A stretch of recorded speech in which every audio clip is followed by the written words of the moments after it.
For centuries, our understanding of history's greatest empires has been blind to what lies below. We built our timelines almost entirely from the fragments left exposed to the sky. The most profound and terrifying secrets of antiquity weren't left out in the open. They were actively consumed by the earth, buried under billions of tons of sand, strangled by aggressive jungle growth, and drowned beneath the sea. A new suite of scanning technology is acting as a digital time machine. By firing deep-sea sonar, photogrammetry, and LiDAR through these environments, we can virtually strip away the water, the trees, and the earth itself. We no longer have to guess at the myths of the past based on a few weathered stones. We can physically see the hidden mechanisms of how these empires lived and exactly how they died. Take Abydos, Egypt. It is a punishing, arid stretch of desert. If you stand here and look out toward the distant pyramids, you are 6 miles away from the Nile River, surrounded by nothing but dead sand. Yet, directly beneath this patch of desert lies an anomaly that defies all geographical logic. Archaeologists uncovered a barrier fleet of 14 massive, 60-foot-long wooden boats. Why would an ancient civilization dedicate thousands of hours of labor to build a massive, complex naval fleet only to drag it into the desert and bury it miles away from a single drop of water? Digital mapping has revealed this plateau functioned as Egypt's original hidden city of the dead. These vessels were white-plastered resurrection machines. Placed to precisely flank the main royal tomb, they were designed to carry a dead pharaoh through the afterlife. Stripping away the sand proves that the pharaoh's obsession with monumental death architecture didn't start with the Great Pyramids. It began right here, with a stranded fleet in the sand. Halfway across the world in the jungles of Mexico, a pervasive myth persists. The idea that the ancient Maya simply abandoned their cities and vanished overnight without a trace. To find out what actually happened, researchers use LiDAR. Airplanes fire thousands of laser pulses every second through the dense foliage, allowing us to virtually delete the trees and reveal the topography. That data exposed the lost kingdom of Sakhtsi.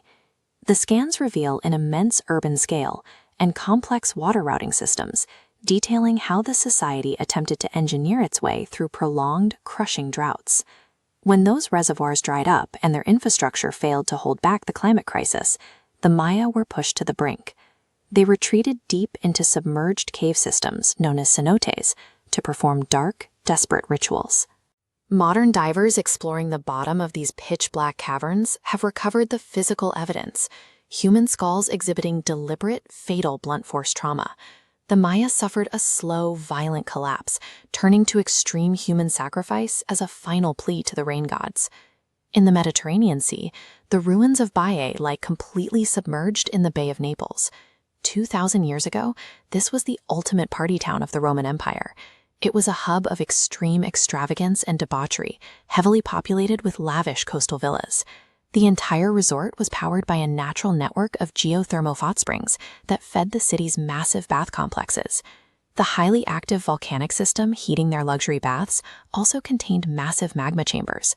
Over centuries, these chambers slowly emptied, causing the bedrock to drop and sinking the entire city below the waterline. Across the sea in Alexandria, another ancient marvel met a similar fate. For centuries, the legendary Pharos Lighthouse was dismissed by skeptics as a mythic, exaggerated skyscraper. By draining the harbor using photogrammetry, scientists mapped 3,000 scattered granite blocks resting on the seafloor. Assembling this digital puzzle provided the first physical proof of the lighthouse's colossal 400-foot scale. The Mediterranean seabed preserves a harsh truth about ancient ambition.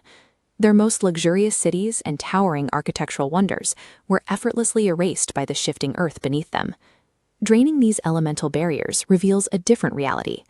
These ancient empires were highly advanced, globally dominant, and masterful engineers. Yet they all shared one fatal vulnerability. No matter how much they built, their survival rested entirely at the mercy of the natural world's raw, unstoppable power.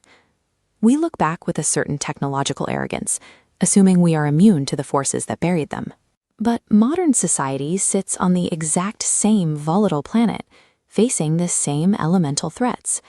Our predecessors left their blueprints in the soil and on the seafloor. We are left to wonder which of our own modern secrets the Earth will inevitably swallow next.